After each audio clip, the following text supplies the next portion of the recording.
Hello दोस्तों, कैसे हो आप सब। My name is Sandeep Gehlot और मैं आप सभी का स्वागत करता हूं एक बार फिर से ड्रीम ऑफ फिजिक्स के लेक्चर नंबर 2 में। तो आज का हमारा नया चैप्टर का लेक्चर नंबर 2 है। कल की क्लास में हमने बेटा रिजोल्यूशन ऑफ वेक्टर के बारे में पढ़ा था। किसी भी वेक्टर को कैसे रिजोल्व करते हैं, along x, along y, along z, along minus x minus y. तो अगर आपको कोई भी वेक्टर अगर 2D प्लेन में दे रखा होगा तो उसको हम किन्हीं भी दो एक्सिस के अलोंग क्या करते थे, रिजोल्व करते थे। अगर आपका वेक्टर 3D में दे रखा है तो आप उसको एक्स वाई और जेड के अलोंग रिजोल्व कर सकते थे। लेकिन हमारी जो ये जो चैप्टर है मोशन इन ए प्लेन, इसमें जो रिजोल्यूशन ऑफ वेक्टर होगा वो आपका 2 डायमेंशनल होगा, क्योंकि मोशन इन ए प्लेन आपका जो भी कोई भी चीज़ अगर थ्रो की जाएगी तो 2D मोशन में थ्रो की जाएगी, यानी एक्स वाई में होगा या वाई जेड में होगा या एक्स जेड में होगा। तो पार्टिकल इस अब किन्हीं भी दो वेक्टर वेक्टर आपके दो या दो से ज्यादा हो सकते हैं। वेक्टर आपके एक हो सकता है, दो हो सकता है, दो या दो से ज्यादा भी हो सकते हैं। तो इन वेक्टर्स को ऐड कैसे करते हैं, आज हम सीखेंगे एडिशन ऑफ वेक्टर। आज हम सीखेंगे एडिशन ऑफ वेक्टर।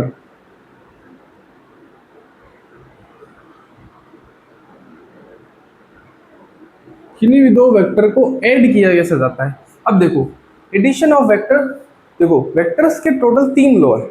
वेक्टर के 3 लॉ से जनरली किन्हीं भी दो वेक्टर्स या दो से ज्यादा वेक्टर्स को ऐड किया जा सकता है। वेक्टर के कितने लॉ है?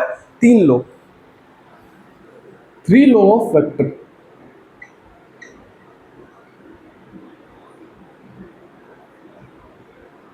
वेक्टर जिसमें पहला लॉ आपका क्या है?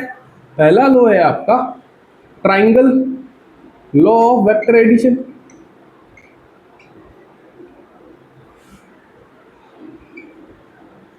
दूसरा लॉ क्या कहता है? दूसरा लॉ है हमारा parallelogram law of vector addition.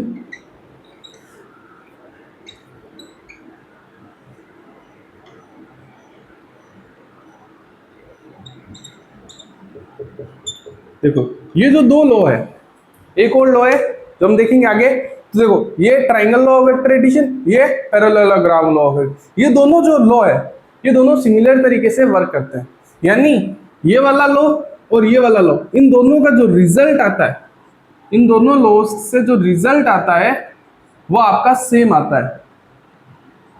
इन दोनों लॉज से जो रिजल्ट आता है वो आपका सेम आता है, लेकिन इन दोनों लॉज का जो प्रोसेस है वो डिफरेंट है।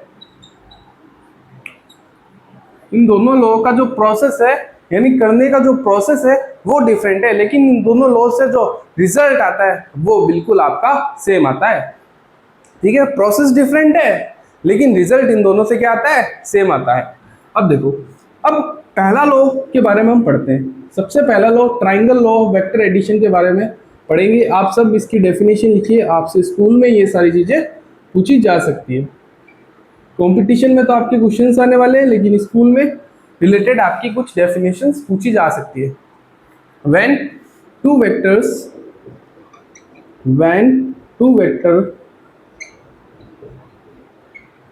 are kept when two vectors are kept adjacent side of a triangle, when two vectors are kept adjacent side of a triangle in a order,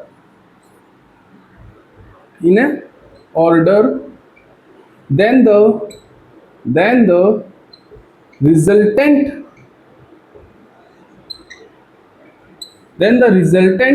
of these two vector then the resultant of these two vector then the resultant of these two vector is the then the resultant of these two vector is the third side of an triangle, is the third side of an triangle। जिसमें देखो ये इसकी definition. अब देखो ये definition कहनी क्या चाहती है। सबसे पहली बात ये कहना क्या चाहता है, ये एक वेक्टर है, कोई भी दो वेक्टर होंगे, ये दोनों वेक्टर्स आपके एडजेसेंट लगे होने के। ट्राइंगल की कोई भी दो साइड से आपको एडजेसेंट लगानी है, यानी एक का हेड होगा दूसरे का टेल। एडजेसेंट यानी एक दूसरे का, एक का adjacent in an order. In an order का मतलब क्या होता है, एक का हेड होना चाहिए और दूसरी की टेल होनी चाहिए। और इससे जो रिजल्ट आता है वो third side of the triangle आता है। इससे जो रिजल्ट आता है वो third side of the triangle. This is vector A, this is vector B, and इसका जो रिजल्टेंट होता है वो आपका third side of the triangle होता है। ये होता है अपना A vector plus B vector. आप बिल्कुल भी ये मत सोच रहे कल की क्लास में हमने वेक्टर को देखा था कोई भी दो वेक्टर्स है। अब देखो आपको वेक्टर्स की डायरेक्शन समझ में आती है। कोई भी दो वेक्टर्स के बीच का एंगल कैसे निकाला जाता है, कोई भी दो वेक्टर्स के बीच का एंगल कैसे ना, angle between the direction is angle between the angle. तो एंगल बिटवीन द डायरेक्शन, इन दो वेक्टर्स की जो डायरेक्शन के बीच का जो एंगल है वही दो वेक्टर्स का एंगल होगा।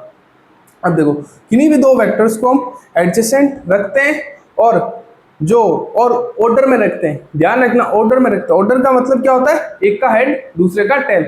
और इन दोनों से जो फर्स्ट, इन दोनों से जो रिजल्टेंट आता है वो आपका इनिशियल टू फाइनल। देखो then the resultant of these two vector is third side of an triangle from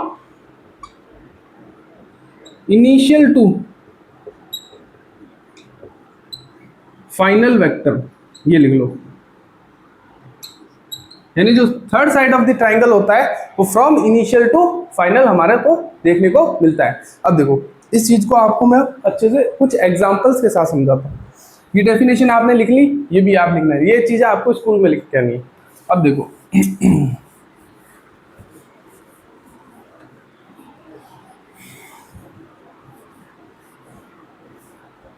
अब देखो मैंने आपको क्या बताया था, दो वेक्टर्स लेंगे एडजेसेंट। एक वेक्टर ये है ए एंड ये वेक्टर है आपका बी। इन दोनों को एडजेसेंट और एक ऑर्डर में लगाना होगा। तो इससे जो रिजल्ट आएगा वो third side of the triangle होगा। और वो थर्ड साइड ट्राइंगल आप बनाएंगे कैसे, from initial to final. Initial vector यहीं से स्टार्ट होता है और फाइनल वेक्टर यहाँ एंड होता है। तो इनिशियल से फाइनल वेक्टर एक ड्रॉ करोगे, वही आपका रिजल्टेंट वेक्टर होगा आर। वो होगा आपका ए वेक्टर प्लस बी वेक्टर। अगर ये 4 न्यूटन दे रखा है, ये 3 न्यूटन दे रखा है, तो इसको 7 न्यूटन कभी मत कर देना। इसको 7 न्यूटन कभी मत करना।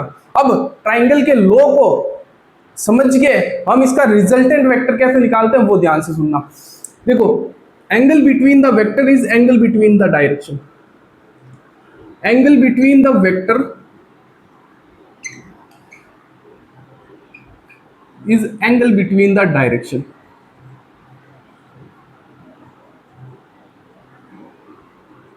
इसका क्या मतलब है सर, देखो किन्हीं भी दो वेक्टर्स के बीच का एंगल आप कैसे देखते हो, इस वेक्टर की डायरेक्शन इस तरफ है और इस वेक्टर ने मूवमेंट कैसे लिया होगा, ऐसे चला होगा फिर ऐसे घूमा होगा।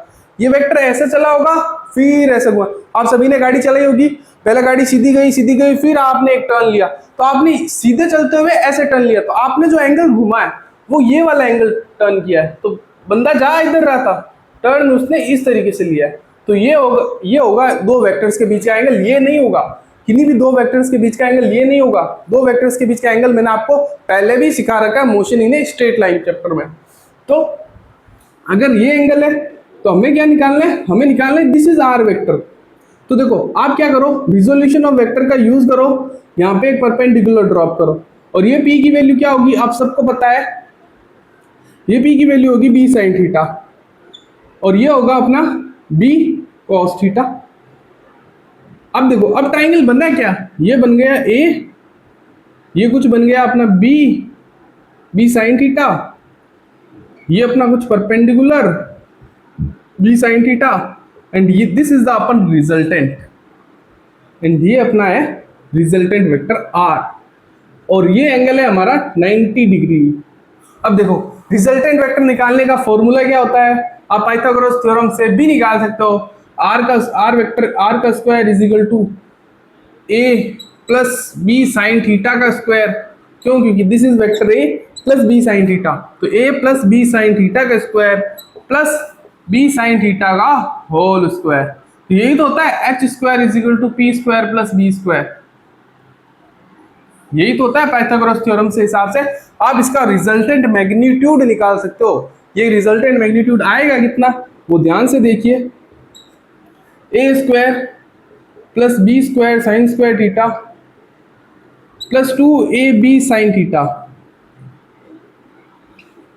Plus B square sine square theta. तो मैं यहां से लिख सकता हूं साइन स्क्वायर थीटा, अरे ये क्या था, अरे साइन थीटा थोड़ी था, ये तो कोस थीटा था ना, this is our cos theta, sine theta नहीं था, ये कोस थीटा था, कोस थीटा, तो ये भी होगा हमारा कोस थीटा, तो ये भी होगा हमारा कोस थीटा। देखो ये a square plus B square sine square theta plus cos square theta, b square common लिया, sine square theta plus cos square theta sir 1 ही हो जाएगा, प्लस 2ab कॉस थीटा। यानी सर जो रिजल्टेंट वेक्टर का जो मैग्नीट्यूड आएगा, are का मैग्नीट्यूड, वो आएगा आपका अंडर रूट में a square plus B square plus 2ab cos theta, 2ab cos theta, theta is the angle between a and b vector, a और बी वेक्टर के बीच का जो एंगल है वो है थीटा हमारे लिए। आई होप आपको ये अब समझ में आया होगा। तो रिजल्टेंट वेक्टर का मैग्नीट्यूड आपको पता चल गया होगा। अब जैसे अगर आपको जैसे ये वेक्टर 4 न्यूटन दे रखा है एंड ये वेक्टर आपको 3 न्यूटन दे रखा है और उनके बीच का एंगल मान लो ये आपको दे दिया 60 डिग्री, तो आप रिजल्टेंट वेक्टर कैसे निकालोगे? आप रिजल्टेंट वेक्टर कैसे निकालोगे? आप रिजल्टेंट वेक्टर इसका यही होगा, this is our resultant vector from initial to final, तो ट्राइंगल बन गया। तो रिजल्टेंट वेक्टर निकालने का तरीका मैंने अभी आपको बता रखा है, क्या होगा, अंडर रूट में 4 का स्क्वायर प्लस 3 का square plus 2 4 into 3 into cos 60, ये होगा इसका रिजल्टेंट वेक्टर का मैग्नीट्यूड। देखो 4 का स्क्वायर 16, 3 का स्क्वायर 9, 60 है ना, तो 1/2 आ जाएगा, तो ये 2 से ये 60 गया, 12 आ जाएगा, ये आ जाएगा अपने कुछ 25 और 12 कितना होता है 37, ये रूट 37 आ जाएगा कुछ अपना आंसर, ये रिजल्टेंट वेक्टर का मैग्नीट्यूड होगा। अब देखो इसी तरीके से एक और क्वेश्चन कर सकते हो आप, इस चीज को आप लिख लेना, रिजल्टेंट वेक्टर का मैग्नीट्यूड कैसे निकाला जाता है। अगर कोई भी दो वेक्टर इसके बीच का एंगल दे रखा है तो रिजल्टेंट वेक्टर आप कैसे निकाल सकते हो, ऐसे निकाल सकते हो।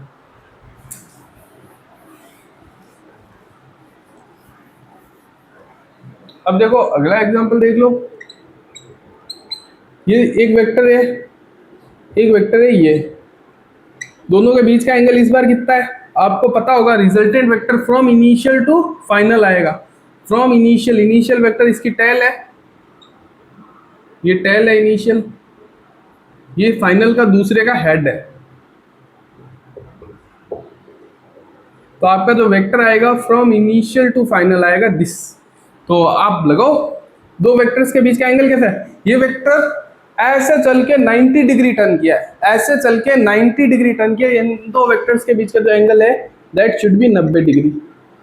तो आप रिजल्टेंट वेक्टर का मैग्नीट्यूड कैसे निकाल सकते हो, 4 का स्क्वायर प्लस 3 का square plus 2ab 90, cos 90 zero ही होता है सर, क्यों लिख रहे हो ये जीरो, तो ये आ जाएगा 25 रूट 25 यानी 5 न्यूटन, यानी ये आएगा 5 न्यूटन। तो देख लो 4 + 3 7 न्यूटन थोड़ी आया, रिजल्टेंट अपना 5 न्यूटन ही आया।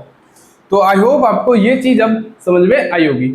अब देखो अब अपना नेक्स्ट टारगेट क्या है, अब हम अपना पढ़ते हैं second law of vector addition. दूसरा लॉ क्या कहता है, दूसरा हमारा था parallelogram law of vector addition.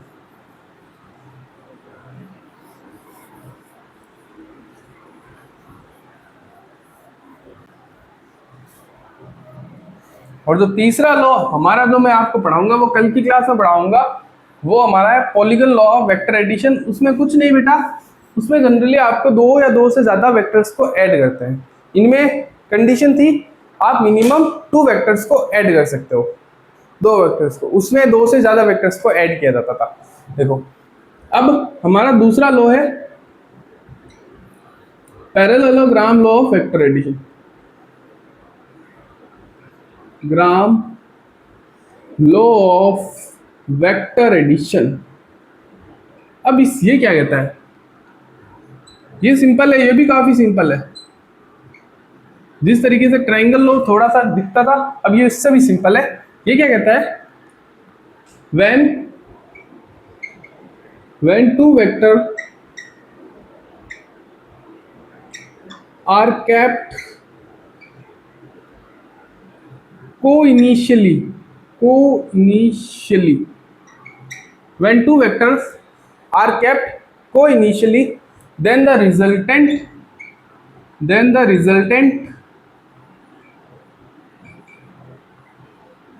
of these two vectors, then the resultant of these two vectors, then the resultant of these two vectors is the diagonal of the parallelogram.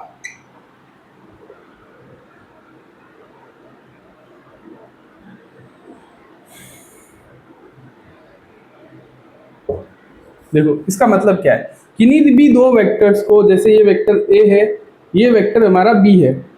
देखो इसमें क्या है, इसमें कंडीशन क्या थी, आप किसी भी वेक्टर को पैरेललोग्राम और वेक्टर लॉ में आप किसी भी वेक्टर को पैरेलली कहीं भी शिफ्ट कर सकते हैं। आप किसी भी वेक्टर को पैरेलली कहीं पर भी ले जा सकते हैं। जैसे पहले क्या ट्राइंगल लॉ में क्या होता था, दो वेक्टर्स आपके एडजेसेंट होते थे और इन एन ऑर्डर होते थे, मतलब एक का हेड और एक का टेल होता था। लेकिन इस वेक्टर को, ये जो वेक्टर बी है, इस वेक्टर बी को मैं पैरेलली इधर भी शिफ्ट कर सकता हूं। यानी अब जो दूसरी फॉर्म बन रही है मेरी, वो क्या बन रही है, ए वेक्टर ये, दूसरा बी वेक्टर मेरा ऐसा है। यानी इस वेक्टर को उठा के यहां से रख के यहां रख दिया। अब ये जो दो वेक्टर है, ये आपस में को इनिशियली कैप्ट है। क्या है, को इनिशियली का मतलब एक का टेल दूसरे का भी टेल के साथ जुड़ा हुआ है, और इन दोनों के बीच का ये जो एंगल है, that angle should be theta. तो आप क्या कर सकते हो, देखो आप यहां से पैरेललोग्राम बना सकते हो। आप यहां से एक पैरेललोग्राम बना सकते हो। कैसे, दिस इज पैरेललोग्राम, ये आपका इधर एक पैरेललोग्राम बन गया, और इसका जो रिजल्टेंट होगा वो बिल्कुल डायगोनल ऑफ द पैरेललोग्राम होगा। Resultant should be diagonal of the parallelogram होगा। रिजल्टेंट क्या होगा, डायगोनल ऑफ द पैरेललोग्राम होगा। अब देखो आप इसका रिजल्टेंट कैसे निकाल, रिजल्टेंट निकालने का तो वही सेम तरीका है। आप इस वेक्टर को यहाँ रखना, ये जो एंगल थीटा है वही एंगल यहाँ पे थीटा होगा, परपेंडिकुलर ड्रॉप करना, और जो रिजल्टेंट दोनों का सेम आता है, यही सेम रिजल्ट आएगा, a square plus B square plus 2ab cos theta. बस ये इसमें क्या है, इसमें दो वेक्टर को इनिशियली कैप्ट किए जाते हैं, एक पैरेललोग्राम बनाया जाता है, और जो रिजल्टेंट होता है पैरेललोग्राम का वो r होता है, और वो हमारे लिए होता है vector a plus vector b। तो आई होप आपको ये चीज समझ में आ गई। इसमें क्या होता था, अब क्या करो, दो वेक्टर्स को को इनिशियली रखते हो, वेक्टर को, टू वेक्टर है, आप इनको को इनिशियली रखोगे, जो इसका फिर क्या बनाओगे, को इनिशियली रखते ही पैरेललोग्राम बनाओगे, एंड जो इसका पैरेललोग्राम का जो डायगोनल होगा वही आपका क्या होगा, रिजल्ट होगा। और वो जो रिजल्ट आया वो आपका आता है अंडर रूट में a square plus B square plus 2ab cos theta. और मैंने आपकी क्लास स्टार्ट होने से पहले ही बताया था, इन दोनों का रिजल्ट बिल्कुल सेम आता है, बस दोनों का तरीका अपना अलग अलग होगा। जैसे एक का हेड दूसरे का टेल, तो जो फाइनल होगा इनिशियल टू फाइनल होगा। आप वेक्टर ऐसे भी बना सकते हो, एक वेक्टर ऐसे है, एक वेक्टर ऐसे है, तो ये दोनों वेक्टर्स आपस में को इनिशियली है। ये दोनों वेक्टर्स आपस में क्या है, को इनिशियली है। तो आप क्या करोगे, यहाँ से जाने वाली लाइन और आप यहाँ से क्या बनाओगे, एक पैरेललोग्राम बनाओगे इस तरीके से, ये पैरेललोग्राम, और इन दोनों का जो रिजल्टेंट है वो बिल्कुल इनका डायगोनल होगा। आप ये भी कर सकते हो, एक इधर और दूसरा आपका इधर, एक वेक्टर ये, दूसरा वेक्टर ये, फाइनल वेक्टर आपका इनिशियल टू फाइनल होगा। क्या होगा, इनिशियल टू फाइनल। आप ऐसे भी लिख सकते हो, एक दो, या फिर ऐसे लिख सकते हो, एक वेक्टर ऐसे, दूसरा वेक्टर आपका ऐसे है। तो देखो एक का टेल दूसरे का हेड, एक का टेल दूसरे का हेड, आप कंफ्यूज मत होना, एक का टेल दूसरे का हेड आपस में कोलाइड कर रहे हैं, यानी यहाँ पे ट्राइंगल लो बनेगा। ट्राइंगल लो क्या कहता था, initial to final, initial to final head यहाँ है, इनिशियल यहाँ है, तो आप इनिशियल टू फाइनल एक वेक्टर बना दोगे तो ये ट्राइंगल बन गया। तो ट्राइंगल लो में ट्राइंगल बनेगा, पैरेललोग्राम में पैरेललोग्राम बनेगा। आई होप आपको ये बात क्लियर होगी। आपको इस तरीके से डायग्राम से पूछ लिया जाएगा कौन सा पैरेललोग्राम लो लग रहा है, कहाँ पे लग रहा है पैरेललोग्राम लो, या फिर कहाँ पे लग रहा है ट्राइंगल लो, और रिजल्ट दोनों का सेम आता है, इसलिए रिजल्ट में आपसे बात नहीं की जाएगी। अब एंगल देखते हैं, ये जो रिजल्टेंट एंगल बन रहा है, देखो ये चीजें मिटा रहा हूं मैं।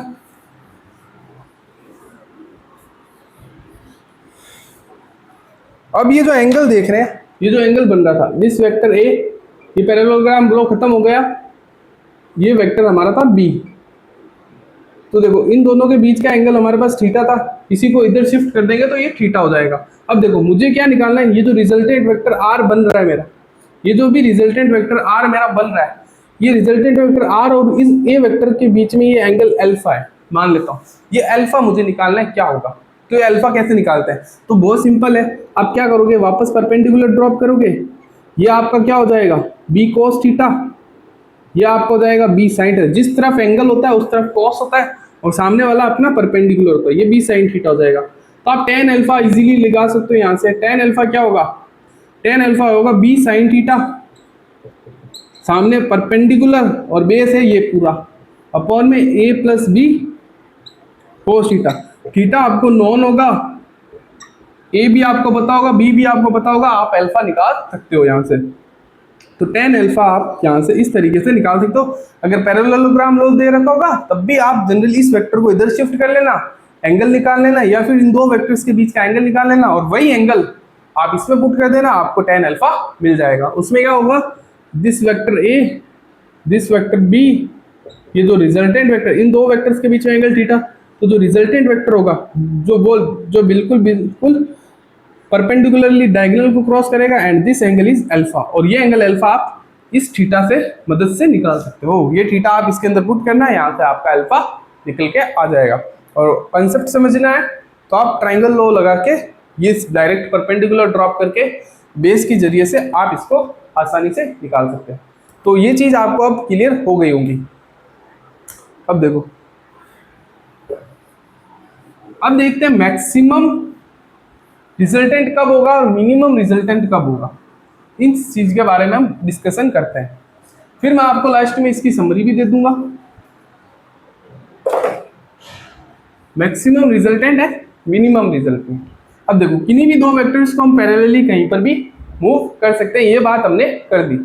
अब देखो, अब हमारा जो नेक्स्ट टारगेट है, अगला टॉपिक, जो देखो दो वेक्टर्स के बीच में हमने एंगल निकालना सीख लिया था। ये वेक्टर ए था, ये वेक्टर हमारा बी था, ये जो भी रिजल्टेंट वेक्टर आर हमारा आया था, ये आर क्या था, ये आर था a vector plus B vector, और मुझे इसका मैग्नीट्यूड निकालना था आर वेक्टर का। आर वेक्टर का जो मैग्नीट्यूड था वो कहीं ना कहीं magnitude of A vector plus B vector ही है। आर वेक्टर का जो मैग्नीट्यूड है वो कहीं ना कहीं magnitude of A vector plus B vector है। और ये आप निकालते कैसे थे, अंडर रूट में a square plus B square करके, प्लस 2ab cos थीटा। अब हमें देखना है मैक्सिमम रिजल्टेंट वेक्टर कब होगा और मिनिमम कब होगा। R max, maximum resultant vector का मैग्नीट्यूड कब होगा, जब दो वेक्टर्स के बीच का एंगल बिल्कुल एकदम सीधा, यानी एक पार्टिकल है जो इधर 2 न्यूटन से धक्का दे रहा है और एक दूसरा बंदा भी इसको सपोर्ट कर रहा है इधर की डायरेक्शन में 4 न्यूटन से। एक बंदा है जो एक बोरी को खींच के ले जा रहा है 2 न्यूटन फोर्स है, और उसके साथ उसका दोस्त भी है जो भी उसका सपोर्ट कर रहा है, और वो फोर्स लगा रहा है 4 न्यूटन फोर्स का। तो दोनों एक ही डायरेक्शन में फोर्स लगा रहे हैं, यानी इन दो वेक्टर्स के बीच का जो एंगल है वो थीटा की वैल्यू क्या हो गई, 0 डिग्री। और जब कोस 0 होता है तब कोस 0 में कोस की वैल्यू मैक्सिमम होती है, वो होती है 1। और 1 आता ही हमें पता है, जैसे ये 1 आएगा तो a square plus B square, ये क्या आ गया 1, 2ab cos थीटा, cos 0 1, तो a square plus B square plus 2ab बन गया। यानी इसको मैं लिख सकता हूँ a प्लस बी का होल स्क्वायर का रूट, यानी आर मैक्स हमारा क्या आ जाएगा, मैग्नीट्यूड ऑफ रिजल्टेंट वेक्टर का जो मैग्नीट्यूड आएगा वो क्या आएगा, mod of A plus B vector. हाँ, आप ऐसे लिख सकते हो, mod of A plus mod of B, mod of A plus mod of B. जैसे 4 + 2 6 न्यूटन, आप यहाँ पे डायरेक्ट लिख सकते हो mod of A plus mod of B का कितना आया, 6 न्यूटन आया। तो मैक्सिमम रिजल्टेंट वेक्टर होता है हमारा थीटा बराबर 0 डिग्री पर। आर मैक्स कब होता है, एट थीटा बराबर 0 डिग्री पर। आर मिन कब होगा, आप देखो, आर मिन मिनिमम रिजल्टेंट वेक्टर कब होगा, जब दो वेक्टर्स का बीच का एंगल क्या होता है, 180 डिग्री। यानी एक बंदा फोर्स इधर की डायरेक्शन में 4 न्यूटन लगा रहा है, और एक जो मान लो एक बोरी इधर की डायरेक्शन में 4 न्यूटन फोर्स से ले जा रहा है, और उसका दोस्त कह रहा है मैं तो तेरी बोरी ले जाने तेरे घर नहीं दूंगा। तो वो क्या करता है, दूसरा वाला जो बंदा है, जो उसका दोस्त है, वो उसको अपोजिट डायरेक्शन में 2 न्यूटन का फोर्स लगा रहा है, यानी कहीं ना कहीं इस डायरेक्शन में। तो जो नेट रिजल्टेंट फोर्स आएगा वो आपका इधर की डायरेक्शन में 2 न्यूटन ही बचेगा, वो इसको सपोर्ट नहीं कर रहा, वो इसको अपोज कर रहा है। तो देखो आपका क्या आ जाएगा, ए स्क्वायर, यानी इन दो वेक्टर्स के बीच का एंगल कितना हो गया, 180 डिग्री हो गया। तो a square plus B square plus 2ab cos 180 -1 होता है। तो ये आ जाएगा अपना a square plus B square minus 2ab cos, तो ये होता है हमारा अंडर रूट में a माइनस बी का होल स्क्वायर। तो यहां से हमारा जो आर मिनिमम का मैग्नीट्यूड आया वो क्या आ जाएगा, mod of A minus mod of B. तो ये आ जाता है, यानी 4 + 2 4 - 2 न्यूटन करोगे आपका 2 न्यूटन फोर्स आएगा। अब देखो आपका ये जो भी रिजल्टेंट आया वो कब होता है, at R mean at theta बराबर 180 डिग्री। और फाइनल इसका लिस्ट देखोगे तो क्या होगा, जो मैग्नीट्यूड होगा आर का वो देखो मिनिमम होगा, मिनिमम या इक्वल्स टू हो सकता है magnitude of A minus magnitude of B, और मैक्सिमम हो सकता है magnitude of A plus magnitude of B. तो यानी जो रिजल्टेंट वेक्टर का मैग्नीट्यूड होगा वो कहीं ना कहीं इन्हीं दो चीजों के बीच में लाया करेगा। आपको ये चीज भी आप समझ में आई होगी। तो दोस्त वाला कंसेप्ट समझ सकते हो, मैक्सिमम और मिनिमम के लिए। और ये सारी चीजें आसान है अभी तक। तो फिर हम अब आगे करते हैं हम एग्जाम्पल्स के ऊपर, कि जो भी मैंने अभी समझाया इसके ऊपर मैं आपको कुछ एग्जाम्पल कराता हूँ।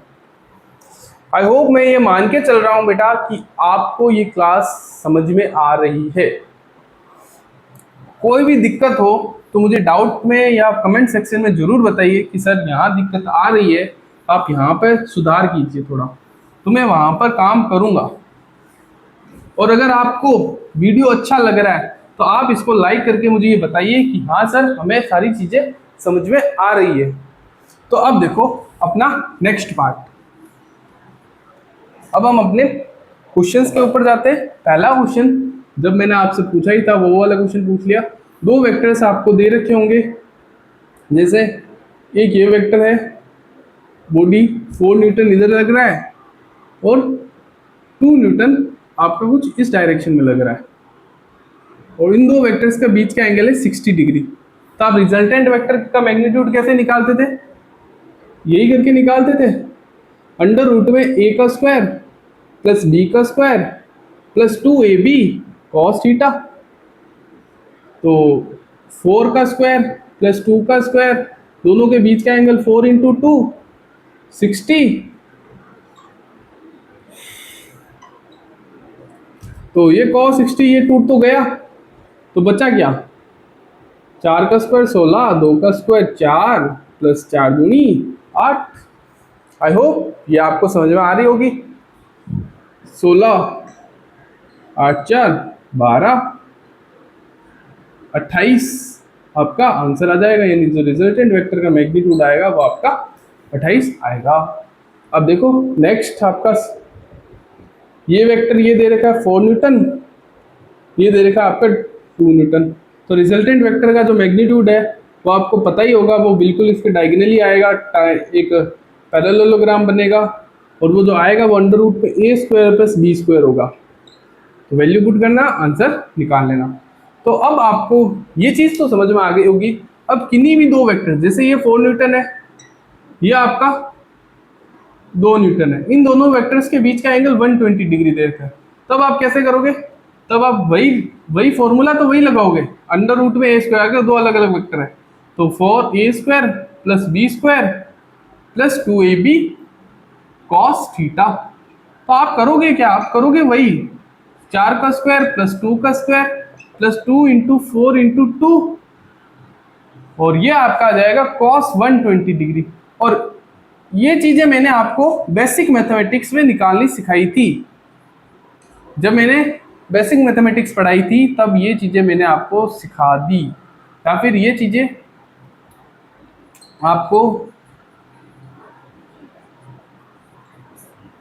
मैंने आपको ऑलरेडी सिखा रखी है।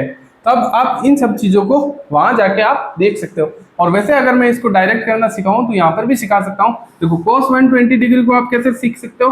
वो होता है 90 into 1 plus minus theta, 90 into N plus minus theta.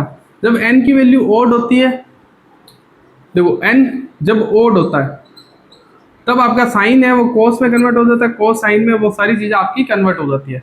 अब जब n हमारा इवन होता है, जब n हमारा इवन होता है तब साइन साइन में रहता है, cos cos में रहता है। अब क्वाड्रेंट के हिसाब से आप देखोगे नेगेटिव पॉजिटिव कौन सा क्वाड्रेंट में है। जैसे cos 120 degree, cos 120 degree second quadrant में है, सेकंड क्वाड्रेंट में cos नेगेटिव होता है। क्यों? क्योंकि साइन और cosec ही दो पॉजिटिव होते हैं, तो ये ऑलरेडी नेगेटिव आएगा।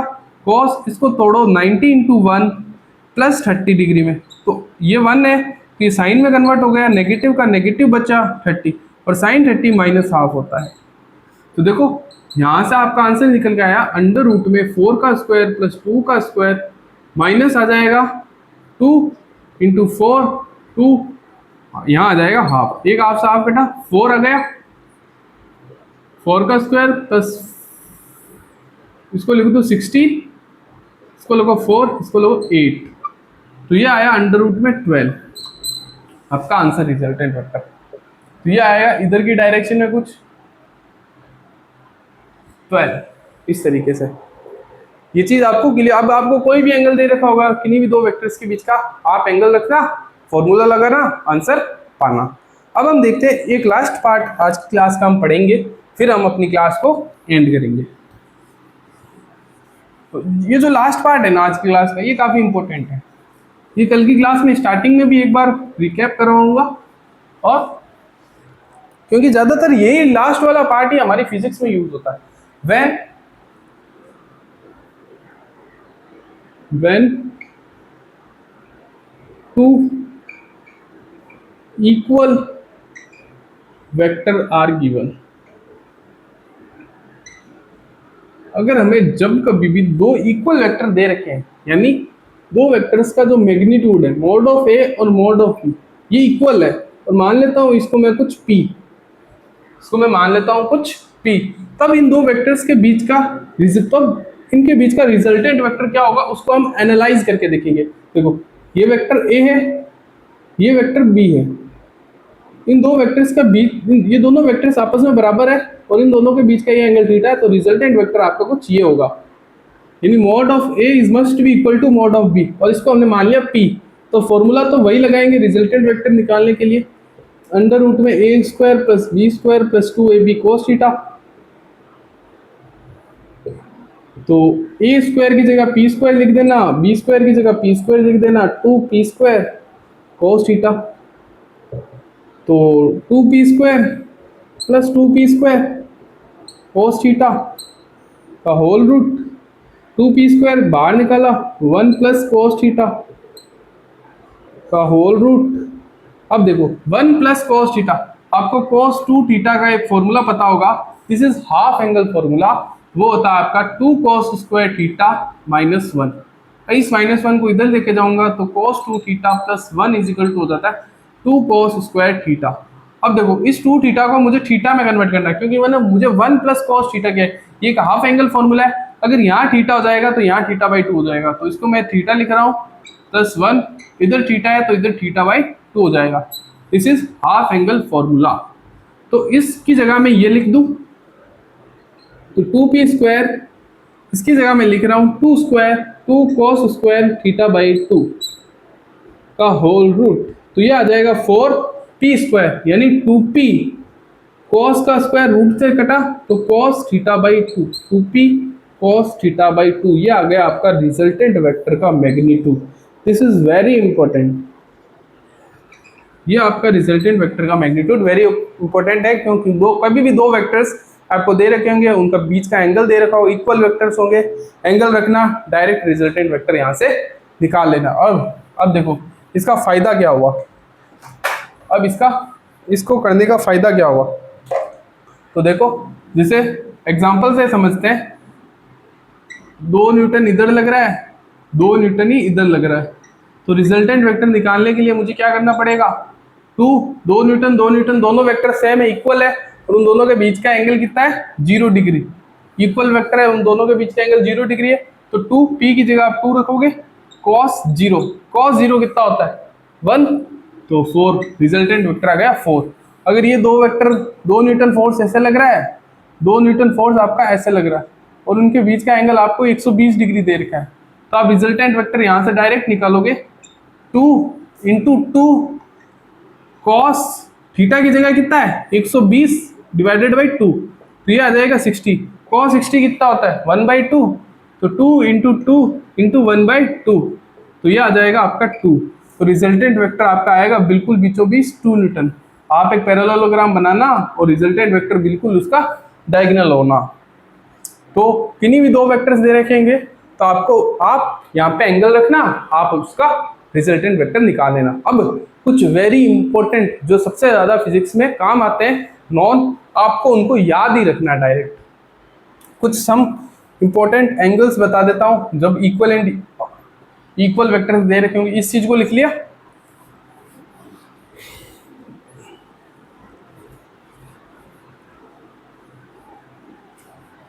अब देखो कुछ इंपॉर्टेंट, देखो फॉर्मूला हमें पता है रिजल्टेंट वेक्टर का, वो होता था 2p cos थीटा बाई 2।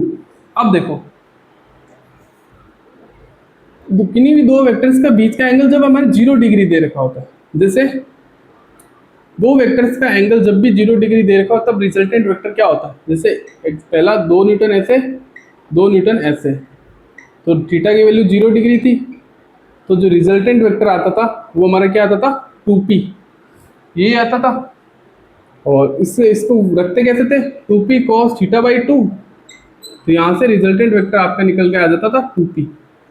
जब दो वेक्टर्स के बीच का एंगल 90 डिग्री है, दो इक्वल वेक्टर्स है उनके बीच का एंगल हमारा 90 डिग्री है, तब रिजल्टेंट वेक्टर कितना होता, पहले 60 डिग्री ले, तब रिजल्टेंट वेक्टर कितना होगा 2p cos 60 बटा 2, तो ये देखो 30 cos 30 होता है √3/2, ये आएगा अपना p√3। किन्हीं भी दो वेक्टर्स के बीच का एंगल जब हमारा 90 डिग्री है, ये 60 डिग्री पे है, कुछ इस तरीके से दो वेक्टर्स का बीच का एंगल क्या है 90 डिग्री, आप इसको p मान लो, p क्योंकि यहाँ पे तो कोई भी हो सकता है ना, p और p। अगर आपने 2 न्यूटन लिख लिया तो कोई दिक्कत नहीं है, नहीं तो आप p लिख सकते हो इसकी जगह। तो ये 90 डिग्री, रिजल्टेंट आपका आएगा 2p cos 90/2 cos 45 1/√2, तो ये आ जाएगा p√2। और अगर 120 डिग्री दे रखा है दो वेक्टर्स के बीच का एंगल, तब उनका रिजल्टेंट वेक्टर कितना होगा